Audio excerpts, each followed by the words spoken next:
Ladies and gentlemen, the President of the United States. It takes one nut. People expect me to be obnoxious. NBC, which is in the tank, dishonest. Holiday's over. Bill's back. You've been warned.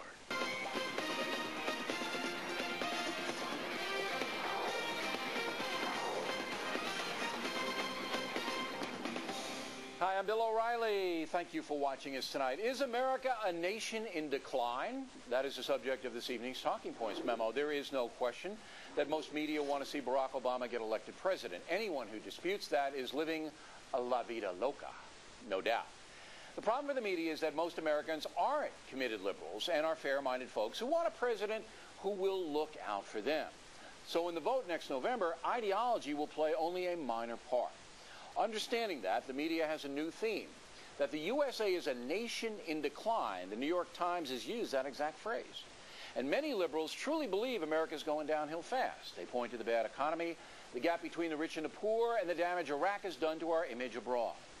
But the political component here is this. If the decline theory takes root, more voters will want significant change. So let's take a look at it. With gas prices pretty much out of control, the economy is getting hammered. Both parties are at fault. We're suffering, and our politicians are pretty much clueless on both sides of the aisle. Of course, the situation will eventually right itself, and the economy will improve, but years of energy neglect have finally caught up with us. The good news is that the USA is now being forced to change from fossil fuel to alternatives. Once that happens, America will be the stronger for it. Overseas, the U.S. military has almost single-handedly defeated Islamic fascism in Iraq, a stunning achievement in one of the most complex battlefields in history.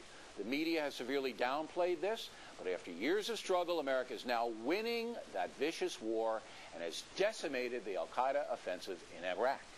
In Afghanistan, NATO forces rout the Taliban whenever there's a direct confrontation. It's only because Pakistan protects these monsters, allows them sanctuaries, that they continue to exist. Back home, there is certainly a gap between the rich and the poor in America, and that's because liberal policies have led the public education system to collapse in many places. Kids who can't speak well, who can barely read or write, cannot compete in the world economy. But instead of demanding discipline and accountability in the schools, which would raise the skill levels, the left is screaming for income redistribution. That is overtaxing the affluent and giving the money directly to the less well-off. That, of course, sets up a giant welfare apparatus like the one in France, which has grossly damaged that country's economy. Now, Talking Points believes Americans who become educated can compete with anyone, anywhere. We are still a vibrant, hard-working country. We just need to fix the schools, not create a monstrous federal entitlement system.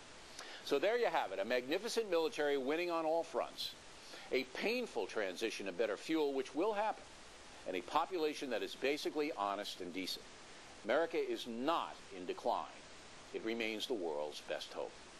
And that's a memo. The biggest name. The highest rated. No one even comes close.